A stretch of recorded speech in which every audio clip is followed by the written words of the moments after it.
21절에서부터 24절까지 그렇게 합독으로 드립니다. 21절에서부터 24절까지 우리 다 함께 합독 드립니다. 이에 한 힘센 천사가 큰 맷돌 같은 돌을 들어 바다에 던져 이르되 큰 성 바벨론이 이같이 비참하게 던져져 결코 다시 보이지 아니하리로다. 또 검은 곳 타는 자와 풍류하는 자와 퉁수 부는 자와 나팔 부는 자들의 소리가 결코 다시 내 안에서 들리지 아니하고 어떠한 세공업자든지 결코 다시 내 안에서 보이지 아니하고 또 맷돌 소리가 결코 다시 내 안에서 들리지 아니하고 등불빛이 결코 다시 내 안에서 비치지 아니하고 신랑과 신부의 음성이 결코 다시 내 안에서 들리지 아니하리로다. 너의 상인들은 땅의 왕족들이라. 내 복술로 말미암아 만국이 미혹되었도다. 선지자들과 성도들과 및 땅 위에서 죽임을 당한 모든 자의 피가 그 성중에서 발견되었느니라 하더라. 아멘. 시몬 베드로는 성경에서 주님의 그 수제자라고 불릴 만큼 제자들 중에서도 대표적인 인물로 등장을 합니다. 왜 그가 그런 주인공으로 등장할 수밖에 없었는가? 당신의 제자가 되어 저 가는 가정들 중에서 예수님은 베드로 사도를 통해서 아주 적나라하게 정확하게 그 제자가 어떻게 되어지는지 그것을 보여주기 위한 주님의 의도였다. 그렇게 생각하시면 됩니다. 누가복음 5장에 주님께서 게네사렛 그 호숫가에서 말씀을 전하기 위해서 베드로 사도의 그 배에 오르셔서 말씀을 전했습니다. 그래서 그 말씀이 끝난 후에 그에게 네가 깊은 데로 나아가서 그물을 던져서 고기를 잡아오느라 그렇게 예수님께서 지시를 하셨어요. 그가 어부였는데 밤새 물고기 한 번 못 잡고 왔다는 것을 주님이 알고 있었습니다. 그래서 베드로가 아멘 하면서 선생님 말씀에 의지하여 내가 그물을 내리겠습니다 하고 그물을 내립니다. 깊은 곳에 가서. 그런데 힘이 많은 물고기, 그물이 찢어질 정도의 물고기를 잡고 난 뒤에 주님의 발 앞에 엎드려 저는 죄인입니다. 그렇게 여러분 해결을 합니다. 주님을 처음 만난 이 베드로 사도의 고백, 저는 죄인입니다. 이 회개의 고백은 주님을 믿고 따르기 위한 제자가 되기 위한 첫 번째 단계예요. 시작의 단계일 뿐입니다. 그가 죄인입니다 하고 주님을 따랐지만 그의 그 시간대의 회개는 자신 안에 있는 악한 본성을 본 것으로 인한 깊은 여러분 회개의 단계는 아니었다는 것입니다. 유선희 전도사님의 그 말에 의하면 선생님의 말씀에 의지하여 내가 그물을 내리리다 이렇게 말을 했다는 거예요. 거기에서 계속 은혜를 받았다 그런 얘기를 하더라고요. 이것이 무엇이냐면 육신의 생명으로 내가 주님의 일을 하겠습니다. 이런 말이에요. 예, 자신이 주님을 위해 뭔가를 하겠다는 육신의 본성이 많이 남아있는 회개의 단계다. 그리 말씀드릴 수가 있는 것입니다. 이런 회개는 아주 얕은 회개다. 그렇게 생각하시면 됩니다. 이런 회개의 시작으로 시작해서 이제 제자가 되기 시작합니다. 베드로 사도는. 그래서 이제 마태복음 16장 17절 주는 그리스도시요 살아계신 하나님의 아들입니다. 예수님의 말씀과 깨달음, 예수님을 통한 그의 경험을 통하여서 그는 계속해서 예수님이 살아계신 하나님의 아들이다. 구원자라는 것을 이제 깨닫고 알게 됩니다. 그리스도에 관한 깨달음이 심령 속에서 계속해서 채워지고 그리고 삶 속에서 경험을 하게 되니까 베드로 사도 안에 있던 악한 본성입니다.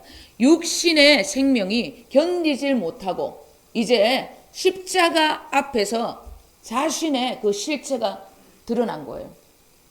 저주하면서까지 주님을 부인하는 자신의 그 신랄한 그 모습을 그는 아주 적나라하게 보게 된 것입니다. 자신 안에는 하나님의 나라를 위해 살 수 있는 조금의 선도, 조금의 희망도 없다는 것을 그는 그 시간대에 보게 된 것입니다. 주여 죄인입니다. 나 같은 죄인이 무슨 하나님의 나라를 위해서 복음을 전한단 말입니까? 지금까지 저는 저를 위해서만 살았습니다. 전부 내 중심적인 나를 위한 주님의 수단 삼고 살은 그런 죄인입니다. 그런 죄인 중에 개수입니다. 라는 것을 깨닫습니다. 자신 안에 있는 어떤 것도 선한 것이 없다는 것을 깨달은 그는 주님만 부여잡고 살아가야 하는 그런 죄인임을 알게 됩니다. 여러분, 이 회개의 단계까지 이르러야 주님의 참된 제자가 될 수 있는 거예요. 예, 여기까지 깊은 회개 단계까지 오게 되면 요한복음 21장 주님의 그 지상 명령이 나에게 여러분 부어지는 거예요. 153의 기적.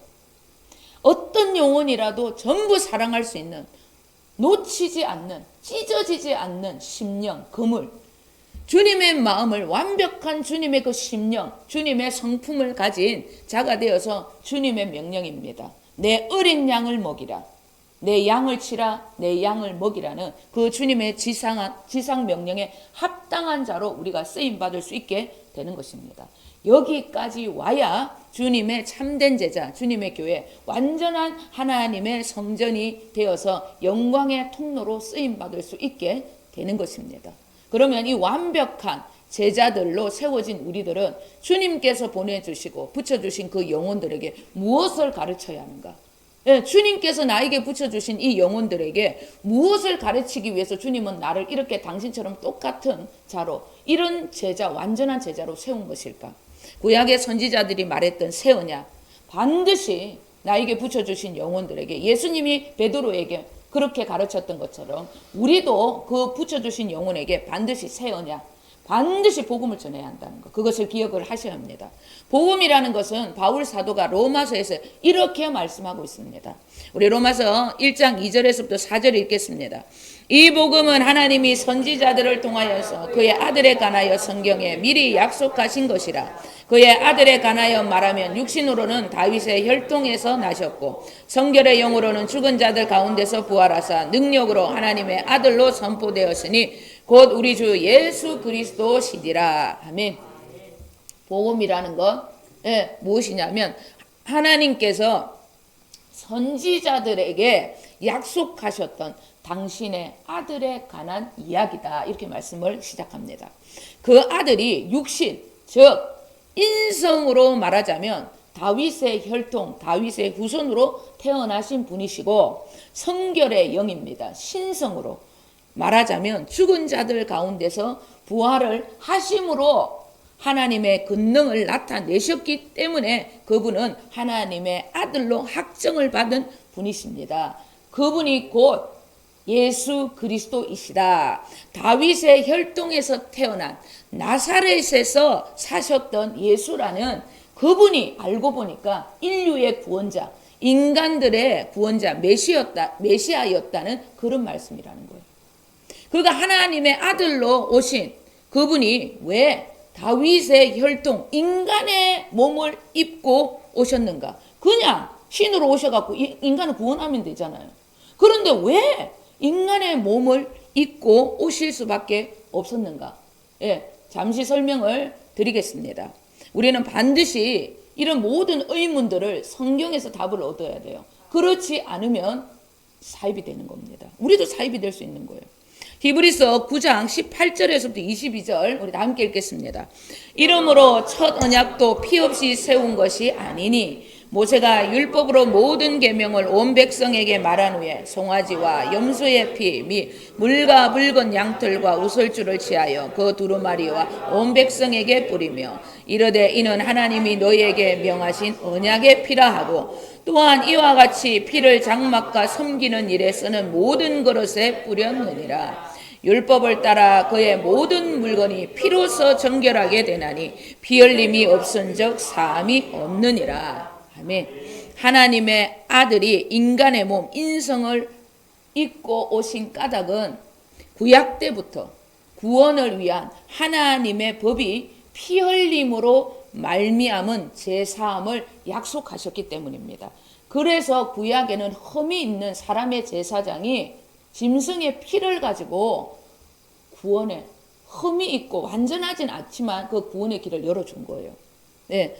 하나님의 아들은 신의 아들이시므로 예수 그리스도는 신의 아들이시기 때문에 창조주 하나님의 아들이시기 때문에 신성밖에 없었어요.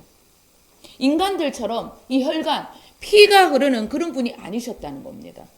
그래서 피의 제사를 드릴 수 있도록 하나님의 그 법칙대로 피의 제사, 희생 제물이 되시기 위해서 인간의 몸을 입고 오실 수밖에 없었던 것입니다.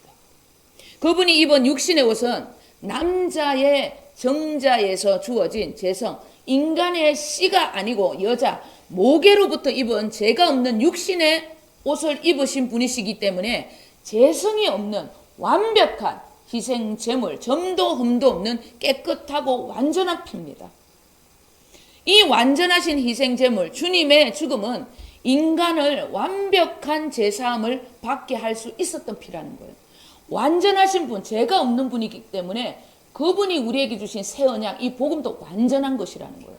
그래서 인간은 어떤 힘도 그 구원의 역사 속에 자기의 의와 힘, 열심을 집어넣으면 안 된다는 것입니다. 예, 우리를 부인하고 우리를 버리는 것이 주님을 도와주는 삶이라는 것, 그것도 기억을 하셔야 합니다. 이 완전하신 희생 제물, 주님의 죽음으로 인간은 완벽한 제사함을 받게 된 것입니다. 그뿐입니까? 예, 제사함뿐만 아니라 죄가 없으신 하나님의 씨를 가진 신성을 가진 분이셨기 때문에 죽음이 그를 붙들 수가 없었던 것입니다. 그래서 그분은 신성으로 인한 능력으로 다시 사실 수밖에 없었던 것입니다. 이 사실을 믿고 예수 그리스도 그 주님은 내 마음의 왕이십니다. 주인입니다. 라고 영접을 하시게 되면 우리는 성령님의 정은으로 말미암아 내가 하나님의 자녀가 되었구나 라는 것을 계속해서 여러분 깊은 단계까지 여러분 깨닫게 되는 것입니다. 베드로 사도가 제자가 되기 위해서 깨달은 그러한 깨달음이 우리 안에 오는 거예요. 이야, 이분이 정말 하나님의 아들이구나. 그분이 내 안에 계시구나. 진짜 그분만 믿으면 천국 가는 거구나. 이분을 통하여서 내가 하나님의 자녀가 되었구나. 그 확신을 점점 내가 가지게 되는 것입니다. 그러면 나는 이 사망, 죽음을 두려워할 존재, 죄인이 아니구나. 죄가 없으신 주님을 모심으로 나는 천국의 백성, 의인이 되어 살 수밖에 없는 존재라는 것을 여러분 확신하게 되는 것입니다. 예수 안에 있는 생명의 법이 죽을 수밖에 없던 나를, 죄와 사망의 법에 갇혀있던 나를 해방시켜 주셨다는 것을 여러분 어느 날 여러분 내 안에서 여러분 그 진리가 나를 붙들어 완전한 자유가 무엇인지를 깨닫게 되는 것입니다. 여러분 여기까지 와야 돼요. 그래야 참된 제자가 될 수 있는 것입니다. 우리 히브리서 10장 14절에서부터 18절 길지만 우리 또 함께 읽겠습니다. 그가 거룩하게 된 자들을 한 번의 제사로 영원히 온전하게 하셨느니라. 또한 성령이 우리에게 정언하시되 주께서 이르시되 그날 후로는 그들과 맺을 언약이 이것이라 하시고 내 법을 그들의 마음에 두고 그들의 생각에 기록하리라 하신 후에 또 그들의 죄와 그들의 불법을 내가 다시 기억하지 아니하리라 하셨으니 이것들을 사하셨은즉 다시 죄를 위하여 제사 드릴 것이 없느니라. 아멘. 여러분 너무나 정확하게 복음을, 새 언약의 말씀 복음을 여러분 정확하게 전해준 말씀입니다. 그가 거룩하게 된 자들을 한 번의 제사로 영원히 온전하게 하셨다는 거예요. 그분은 완벽한 희생 제물이시기 때문에 그분은 한 번으로 인류의 구원을 위해서 죽으신 것입니다. 한 번으로 끝났다는 거예요. 네. 또한 성령이 우리에게 증언하시되 그 주님이 내 안에 오시면 그 주님이 나를 위해 죽고 부활하심으로 그 주님이 말씀과 함께 내 안에 오심으로 이제 누가 성령님과 예수 안에 있는 생명의 성령의 법칙이 내 안에 들어오심으로 이 성령님이 내 안에서 무언가 증언을 해준다는 거예요. 네가 하나님의 자녀라는 거예요. 네, 그것을 계속해서 증거해 준다는 겁니다. 뿐만 아니라 예수 그리스도의 그 죽음과 부활의 역사가 네 안에서 지금 나를 통하여서 펼쳐지기 때문에 너는 예수님이 이 땅에서 하나님의 뜻대로 살았던 것처럼 율법의 모든 요구를 다 이룰 수가 있는 그러한 자다라는 것을 내 안에서 비춰주신다는 거예요. 네가 하는 것이 아니라 예수님이 전부 다 이루신 그 일을 네 안에 오신 그 주님의 그 삶을 나를 통하여서 너는 그렇게 살 수밖에 없는 존재라는 것을 성령을 통하여서 알게 된다는 겁니다.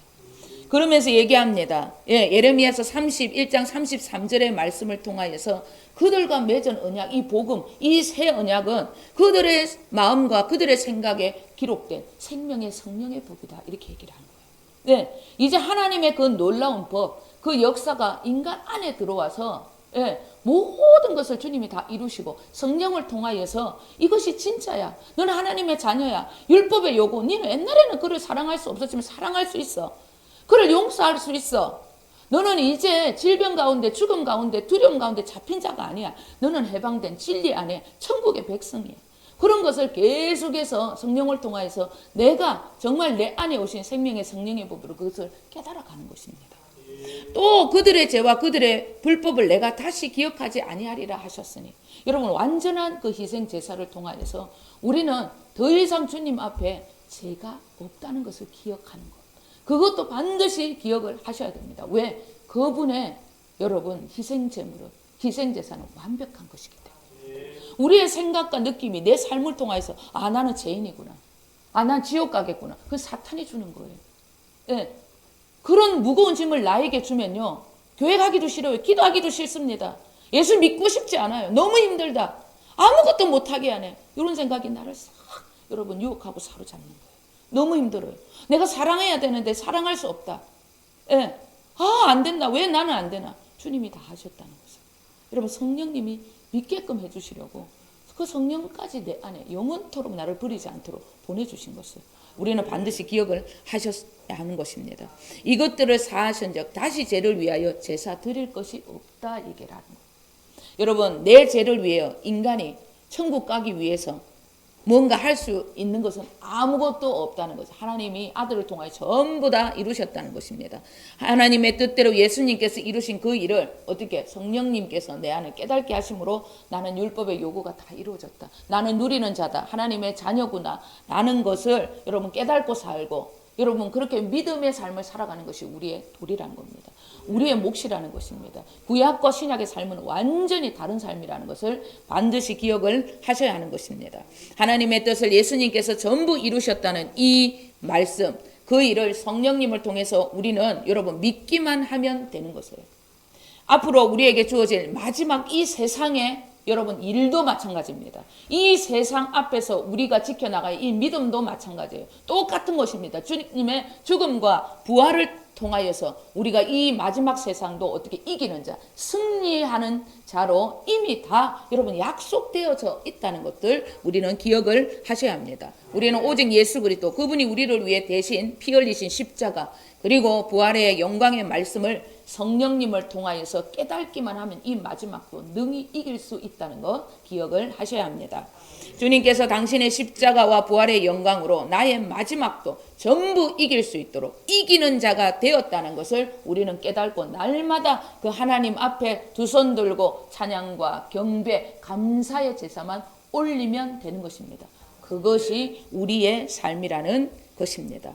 마지막 여러분 환난의 시기 때에 7 대집이 쏟아져서 세상이 이럴 것이다 저럴 것이다 라는 그러한 소문에도 흔들릴 필요가 없습니다. 예, 우리는 주님의 그 십자가와 부활의 영광을 부여잡고 우리는 이기는 자다. 그렇게 선포하고 믿음의 길을 가면 되는 것입니다. 사탄은 얼마 남지 않은 자신의 시간을 알고 발악을 하게 될 것입니다. 자기의 생각대로 자기의 지시대로만 움직이는 짐승, 즉 그리스도를 통해서 세상을 지배하려고 온갖 방법을 전부 동원할 것입니다. 즉 그리스도가 불안한 이 세상의 체계, 경제, 정치 그리고 군사적인 힘을 손에 쥐고 이 세상을 통치하려고 할 것입니다. 그래서 여러분 이 세계적인 이 뭔가 모르는 이 적그리스도가 세계적인 어떤 세계를 움직이는 단체일지 안 그러면 이 단체를 힘입는 어떤 통치자일지 지도자일지는 아무도 모르지만 이 짐승이 이 적그리스도가 세상을 손에 쥐고 흔들기 위해서 어떤 수단을 쓰게 될 것이다. 우리는 저번 주에 그런 말씀을 여러분 은혜로 나눴습니다. 적그리스도는 자신이 세상을 통치하기 위해서 이 세상을 하나로 만들기 위해서 어떤 시스템화를 시키게 될 것입니다. 이 세상이 여러분 하나가 되지 않는다는 것을 그는 알아요. 둘이가 있어도 하나가 안 되고 한 가족들도 여러분 하나가 안 되고 또 한 민족도 어떤 작은 조직도 하나가 안 되는데 어떻게 이 경제적인 것으로 시스템을 하나로 만들겠어요? 절대 그럴 수 없다는 것은 사탄이 알게 됩니다. 그래서 어떤 계략을 짜서 어떠한 시스템을 도입을 하게 됩니다.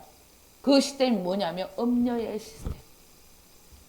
즉 그리스도는 백성과 무리, 열국과 방언을 깔고 앉아서 우리는 하나라고 외치는 세계 단일 종교 시스템 하를 도입하게 될 것입니다. 이런 일은 종교다원주의자들의 지금 연합 WCC를 통해서 어느 정도 진행이 되어져 가고 있는 그런 상황입니다. 예, WCC가 뭐 음료의 시스템인지 아닌지는 모르겠지만 어느 정도는 그렇게 지금 되어져 가고 있다, 그렇게 보셔야 합니다.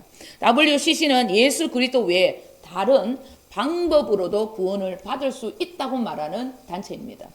모든 종교는 각자 구원을 가지고 있고 진리를 내표하고 있으며 예수 그리스도 밖에서도 구원의 역사가 있다는 사실을 인정하고 정당화하고 있는 그런 단체입니다. 이 단체는 인본주의 사상에서 비롯된 적그리스도적인 사상입니다. 여러분, 종교 아닙니다. 진리 아닙니다. 이런 엄료의 시스템, 이 한상을 보고 사도 요한은 너무나 크게 놀랐다고 그렇게 성경은 기록하고 있습니다. 어떻게 이런 세상이 올 수 있냐는 거예요.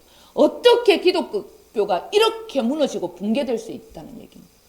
어떻게 이렇게 타락할 수 있을까? 예, 우리의 믿음의 선진들은 죽기까지 이 믿음을 지키기 위해서 그렇게 살아왔는데 이 마지막 때에 어떻게 이 기독교가 이렇게 무너질 수 있을까? 어떻게 다른 종교에도 구원이 있다고 말할 수 있을까? 죽음을 무릅쓰고 믿음을 지켜냈던 사도 요한은 놀라지 않을 수 없었던 것입니다. 그래서 크게 놀랐지 않았을까? 그런 여러분 제가 생각도 해봅니다. 이 세계 단일 종교 통합은 예수 그리스도 기독교의 탄압입니다. 복음을 알고 그리스도의 생명으로 살아가는 이들은 절대 다른 종교에도 구원이 있다, 우리는 하나다, 그런 여러분 시스템에 여러분 가입하지 않을 것입니다. 모든 종교들은 하물며 이슬람까지 세계 평화를 외치면서 우리는 하나, 그러면서 전쟁도 없애고 빈곤도 없애고 우리 서로 돕자 이러고 있는데 이 유달리 이 기독교인들, 예수 그리스도 그분과 동행하는 예수 그리스도에 미쳐있는 이 자들만 가입을 거부하는 거예요. 그럼 어떻게 자기들이 볼 때 이슬람도 그렇게 세계 평화를 위해서 우리가 하나 되자, 인정하자, 그렇게 얘기를 하는데 기독교, 예수 그리스도에 미쳐있는 우리들만 그렇게 안 해요. 그럼 어떻게? 우리는 죽일 놈인 거예요. 악랄하고 자기들밖에 모르는 이기주의가 되는 겁니다. 그럼 어떻게? 순교자가 될 수밖에 없게 되는 것입니다. 순교하셔야 합니다. 그날을 우리가 맞이할지 않을지는 모르지만 반드시 여러분 순교로 인생을 마감을 해야 한다는 거예요. 우리는 절대 이런 죽음도 세상의 마지막도 조금도 두려워할 필요 없습니다. 우리는 이 모든 일들이 하나님의 뜻, 그분의 말씀이 응하기 위한 일이라는 것을 기억을 하셔야 합니다. 이런 일을 우리가 볼 수 있을지 아닐지는 잘 모르겠지만 세계의 지금 흐름을 봐서는 주님이 오실 때가 얼마 남지 않았다는 것을 반드시 기억을 하시고 여러분 단디 예수님을 붙드시고 주님과 동행하는 임마누엘 대신 주님과 손잡고 여러분 동행하시는 그 일에 훈련하시고 또 훈련하시는 저와 여러분 되셔야 한다는 거 기억을 하셔야 합니다. 오늘 계시록 18장의 말씀은 이 음료 시스템에 가입을 하고 살았던 큰 성 바벨론, 즉 이 세상의 끝이 앞으로 어떻게 될 것인가, 이 음료의 시스템으로 돌아갔고 이 음료와 손잡았던 이 큰 성 바벨론, 이 세상은 이 마지막이 어떻게 될 것인가, 그것을 알려주는 사도 요한의 여러분 한상입니다. 오늘 본문에서는 세 번에 걸쳐서 10절, 17절 그리고 19절에 이 바벨론의 망함이 1시간이다 그렇게 설명하고 있어요. 1시간이다. 여기서 말하는 것은 1시간이라는 것이 아니라 1시간도 안 됩니다. 순식간에 여러분 한순간에 일어날 일이다 그렇게 말씀하고 있는 거예요.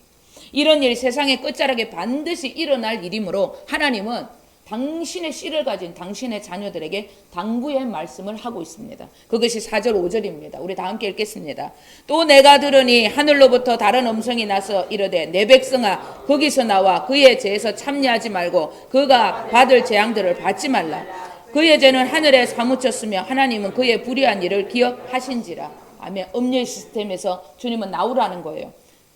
절대 그 재앙을 받아서는 안 된다는 것입니다. 가입할 수는 있으나 빨리 깨달으면 나오라고 지금 말씀하고 있는 거예요. 우리는 절대 음료의 시스템에 가입해서는 안 됩니다. 다른 종교에도 구원이 있다고 말하는 WCC 그런 사상에 물든 목사의 가르침을 받고 있다. 그런 교회가 있다. 여러분 나와야 돼요. 그리고 그런 교회에 다니고 있다. 그 영혼들 여러분 진리의 복음의 말씀으로 여러분 빼와야 합니다. 이 음녀의 죄, 여러분 다른 종교에도 구원이 있다고 외치는 교회, 그리고 그것을 가르치는 타 종교, 하나님은 그들의 불의를 반드시 기억을 하고 심판하신다고 그렇게 말씀을 하셨습니다. 그리고 이 음녀의 시스템, 이 교만함이 하늘에 닿게 되면 피할 수 없는 재앙을 받기 때문에 우리는 지금부터 깨어 있어야 합니다. 그리고 이 음료로부터 이 마지막 때에 이 영혼들을 건져내는 일에 전부를 걸어야 한다는 거예요. 여러분 천주교에도 구원이 있고 불교에도 이슬람교에도 원불교에도 구원이 있다고 외치는 교회, 그래도 좋은 게 좋다고 타 종교는 절대 비방하지 말고 그들과 하나 되어서 대한민국을 살리는 일 아니겠나. 그러면서 세계 평화를 여러분 외치는 그러한 자들과 손잡는 일은 절대 있어서는 안 됩니다. 주위에 이런 분들이 계시다면 그들을 위해 기도하시고 반드시 성경적인 복음을 전하셔야 한다는 것. 그것이 우리의 여러분 사명이라는 것 기억을 하셔야 합니다. 21절 다 함께 읽겠습니다. 이에 한 힘센 천사가 또 맷돌 같은 돌을 들어 바다에 던져 이르되 큰 성 바벨론이 이같이 비참하게 던져져 결코 다시 보이지 아니하리로다. 아멘. 이 음녀의 시스템으로 말미암은 세상 환란의 시작, 그리고 이 세상 큰 성 바벨론의 마지막, 이 환란의 끝, 이 세상 이렇게 비참하게 끝나게 된다 말씀하는 거예요. 힘센 천사가 큰 맷돌을 가지고 와서 바다에 던져버리는 그러한 환상을 보여주면서 큰 성 바벨론, 이 세상이 이렇게 비참하게 던져져서 다시는 흔적을 찾을 수 없게 될 것이다. 그렇게 지금 사도 요한이 환상을 보고 말을 하는 거예요. 여러분 큰 맷돌을 바다에 풍 던져보세요. 맷돌이 떠오릅니까? 흔적도 없이 가라앉아 버려요. 이 큰 성 바벨론, 이 마지막 인간들이 유토피아라고 그렇게 외쳤던 이 세상의 마지막이 그렇게 흔적도 없이 그렇게 사라지고 말 것이다. 그렇게 말씀하고 있는 것입니다. 여러분 우리는 바다 밑으로 꺼져버리듯이 한순간에 녹아버리는 인간들의 유토피아, 이 세상 이렇게 흔적도 없이 사라진다는 것. 여러분 이 사라짐, 이 세상 얼마 남지 않았다는 것을 기억하셔야 합니다. 그러나 하나님의 말씀만은 영원할 것이다. 그것 또한 기억을 하셔야 합니다. 이렇게 되어버릴 이 세상에 아직까지 이렇게 되어버리고 사라질 이 세상에 아직까지 이 세상이 우선이 되어서 이 세상의 기쁨만을 추구하고 살아간다. 여러분 정신 바짝 차리셔야 합니다. 여러분 그렇게 살아간다, 이런 말씀을 듣고 살아간다, 빙신입니다. 바보예요. 여러분 정신 바짝 차리시고 나의 구원을 위해서 주님 안에서 성령님과 함께 살아가시는 그 훈련을 하셔야 합니다. 여러분 내가 죽으면 내 자녀도 다 죽어요. 형제 다 죽습니다. 부모 다 죽어요. 정신 바짝 차리셔야 합니다. 이것은 신화가 아니에요. 여러분 이건 동화책 얘기가 아닙니다. 실제 일어난 여러분 이 마지막 세상이라는 것입니다. 그런데도 이런 말씀을 듣고 영혼에 대한 그런 사모함, 진짜 가족에 대한 그런 울부짖음이 없다. 그 아직까지 복음을 모르는 거예요.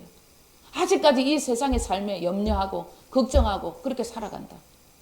여러분 정신 바짝 차리셔야 합니다. 자, 우리 이사야 40장 15절 함께 읽겠습니다. 보라, 그에게는 열방이 통에 한 방울 물과 같고 저울의 작은 티끌 같으며 섬들은 떠오르는 먼지 같으리니. 아멘. 주님 앞에서 이 세상은 통에서 떨어지는 한 방울의 물과 같다고 이렇게 말합니다. 저울에 붙어있는 작은 티끌과 같다 그렇게 말하는 거예요. 주님 앞에서 이 보여지는 이 세상은 여러분 이 통의 물방울 하나 같고 저울 위에 있는 한 톨의 티끌 먼지와 같다 이렇게 말씀하고 있는 거예요. 이것이 보이는 이 세상이라는 거예요. 이것이 다인 것처럼 여러분 그렇게 나의 생각을 장악하는 거예요. 사탄이 주는 거예요. 하나님의 말씀이 진리잖아요. 이 보이는 세상은 물 한 방울과 같고 저울 위에 붙어있는 먼지 티끌 하나 같다 이렇게 말을 하고 있는 거예요. 그리고 우리 주님은 섬들도 이 먼지를 들어 올리듯이 가볍게 들어 올리시는 섬이 있습니다. 예, 저 바다나 어떤 강에 보면 섬이 있잖아요. 그 섬도 주님이 어떻게 먼지를 들어 올리듯이 이렇게 들어 올리시는 그런 분이라는 거예요. 이 무슨 말입니까? 다른 거 아니에요. 주님 앞에 세상은 이런 존재. 예, 주님과 세상은 비교 대상이 안 된다는 거예요. 그러니까 너희들 내 안에서 그리스도 안에서 살아가야 한다. 그렇게 주님이 우리에게 말씀하고 있는 것입니다.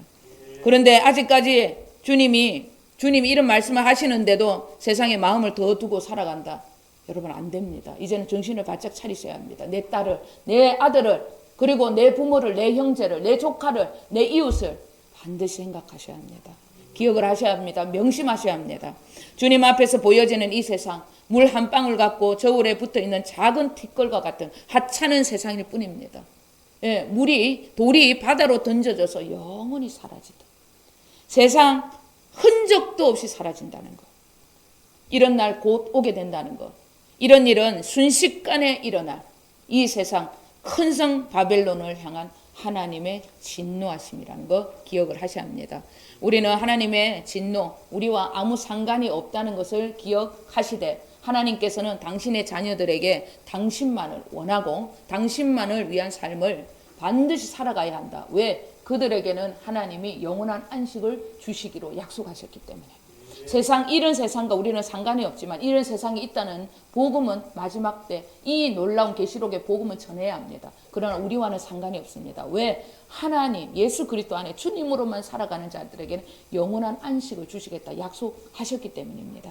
우리 마지막으로 데살로니가 후서 2장 2절에서부터 4절 8절 함께 읽겠습니다. 욕으로나 또는 말로나 또는 우리에게서 받았다는 편지로나 주의 날이 이르렀다고 해서 쉽게 마음이 흔들리거나 두려워하거나 하지 말아야 한다는 것이라. 누가 어떻게 하여도 너희가 미혹되지 말라. 먼저 배교하는 일이 있고 저 불법의 사랑 곧 멸망의 아들이 나타나기 전에는 그날이 이르지 아니하리니 그는 대적하는 자라 신이라고 불리우는 모든 것과 숭배함을 받는 것에 대항하여 그 위에 자기를 높이고 하나님의 성전에 앉아 자기를 하나님이라고 내세우리라. 8절입니다. 그때에 불법한 자가 나타나리니 주 예수께서 그 입의 기운으로 그를 죽이고 강림하여 나타나심으로 패하시리라. 아멘. 마지막 때에 주님이 어떻게 이 마지막이 이루어지는지 우리에게 여러분 보여주십니다. 보여주시는데 겁먹지 말아라 한다는 거예요. 이리저리 여러분 두려워하거나 미혹되고 마음 흔들 필요도 없다는 거예요. 왜? 입의 기운으로 그를 죽이고 강림하실 그 주님이 반드시 오게 될 것이기 때문에. 그 주님만 붙들고 내 안에 임마누엘 되신 그 주님과 함께 여러분 동행하시며 살아가는 그 우리의 전부이기 때문에 다른 어떤 것도 여러분 두려워할 필요도 없고 마음에 흔들릴 필요도 없다는 것입니다. 마지막 적그리스도의 등장 우리는 볼 수 여러분 있을지 없을지는 모릅니다. 네. 그러나 음녀의 시스템은 이렇게 되어지는 거구나. 이 적그리스도의 등장엔 요렇게 되어지는 것이나 그거는 반드시 기억을 하고 이 적그리스도 이 음녀의 시스템에 대한 분별은 정확하게 하셔야 한다는 거 기억하셔야 합니다. 여러분 강림하실 우리 주님의 승리를 오늘도 마음에 깊이 새기고 여러분 이기는 자라는 것을 다시 한번 내 마음에 명심하시고 기억을 하셔야 합니다. 바벨론의 무너짐이 어떻게 될지 오늘 반드시 내 안에 이 심령 속에 여러분 정말 명심하시고 한 주간도 이 보이는 세상이 아니라 보이지 아니하는 그 하나님의 나라 영의 세상 통에 물 한 방울 같고 먼지의 티와 같은 그 먼지와 같은 이 세상을 전부 버리시고 이 세상을 주님의 입김으로 한번 사라지게 여러분 그렇게 사라지게 할 수 있는 그 주님만을 내 마음에 여러분 모시고 성령님과 동행하시는 귀한 한 주간 되시길 우리 주 예수 그리스도 이름으로 간절히 축원드립니다. 아멘. 기도하겠습니다. 하나님 아버지